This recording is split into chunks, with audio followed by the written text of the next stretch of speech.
Hey, this is Jim at FreeChartVideos.com, using time-honored techniques to understand modern markets. This video is for educational purposes only and is not intended to be any form of investment advice. I can draw lines on charts, but you have to draw your own conclusions from your own due diligence and make investment decisions that are suitable for your financial situation. I'm not a licensed professional. I'm just a guy that draws lines on charts. So let's look at the S&P. Okay, guys, we are looking at an hourly chart, and we are looking at the action since late November through December and January to present. This is being done on Sunday, January 23rd, and the data here is as of the close on Friday, January 21st. We had identified a channel shown by these orange lines, and that channel is a little ragged. It's getting a little funky here from time to time, but that doesn't bother me so much. But you can see where at the very beginning the moves were pretty controlled. We had this big move on the 1st of January, and I think that big move right there, you can see, really just kind of has reverberated since then.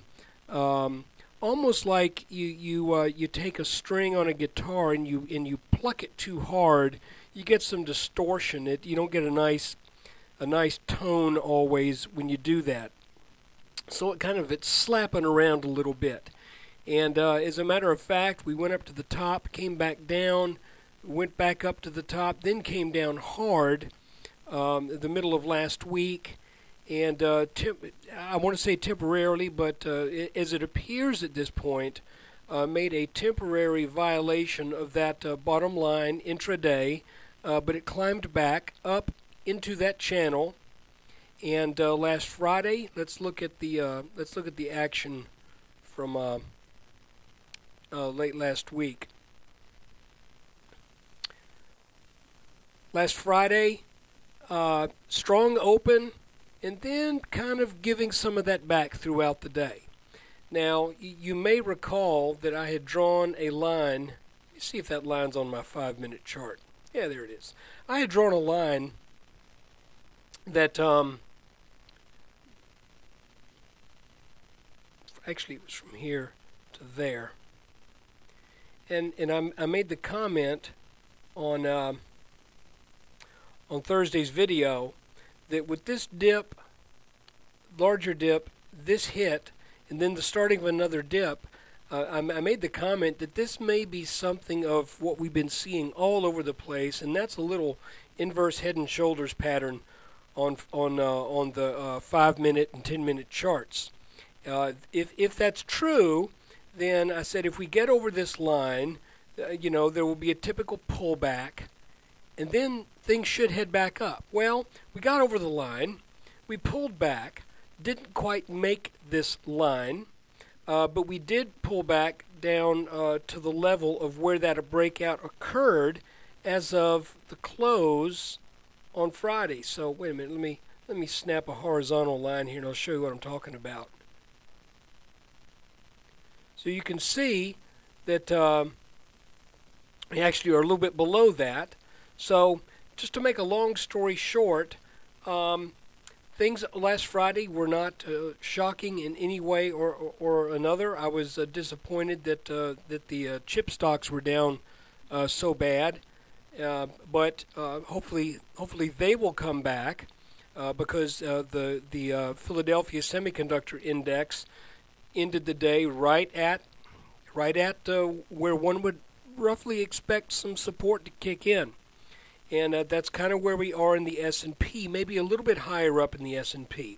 So I've drawn another line on this chart, and I'm going to make this, I don't know, I'll just pick a color. Let's make it this kind of a teal color. Here's what I'm looking at.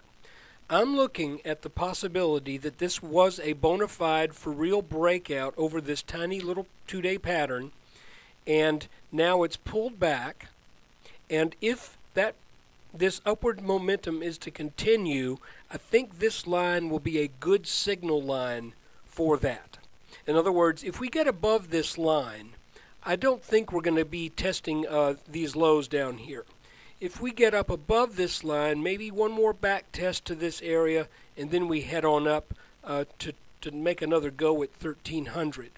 Again, this is just the feeling that I get from the chart. The things are running just a little bit out of control, you might say, since that big move that set up there at the 1st of January.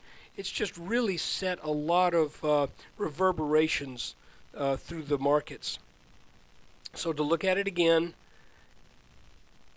put it in context, orange line inside this larger green channel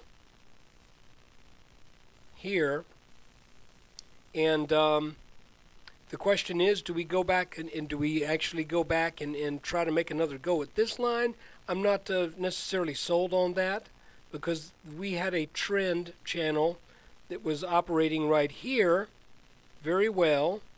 When that broke down, you'll remember back in mid and late December, I said that expect a potential back test of this line and possibly even finishing the move to 1240 to 1250 minimum by hugging the underside of what was this channel that was working back here. And maybe I got lucky, maybe I'm good, I don't know, but that's exactly what happened. Once we rallied back, we have not been able to break back over this line, but instead we hugged the underside of it and kept going up. So that's not really a sign of terrific strength, because, I mean, you'd want to stay in the same channel, but hey, you know, you can't take that kind of an inclined path that far before you need to experience some kind of correction. So what am I looking for on Monday? Well, like I said, I'm looking at these lines. I'm looking at this to hold. Okay? In other words, support here on the blue line, support here on the orange line, because we did climb back up into this channel and then made a pretty good move a little past the middle of it. So, it is my hope that, I'll tell you what, let me add one more line here that we can look at. We can also consider this line. Okay? So, support, support, resistance, resistance. Let's see what the market has to say about that. Appreciate you watching the video, and when you get a chance, please stop by freechartvideos.com, spend a little time, check out the forum, and join the lively discussion. And also, please, I'm doing this for free because I depend upon traffic and hopefully building up enough viewership to where there's some natural income from advertisers. And if one way you can help me out is by joining my subscribing to my channel on YouTube. Once I reach a certain level, I don't know where that level is, then YouTube will allow me to run advertisements on the videos. You can just click them, make them go away, whatever. But that is a revenue opportunity, and that is my goal: is to build up viewership to the point to where it's worth keeping this going. So take care, and we'll see what happens with another video after the close on Monday, January 24th. Thanks for watching.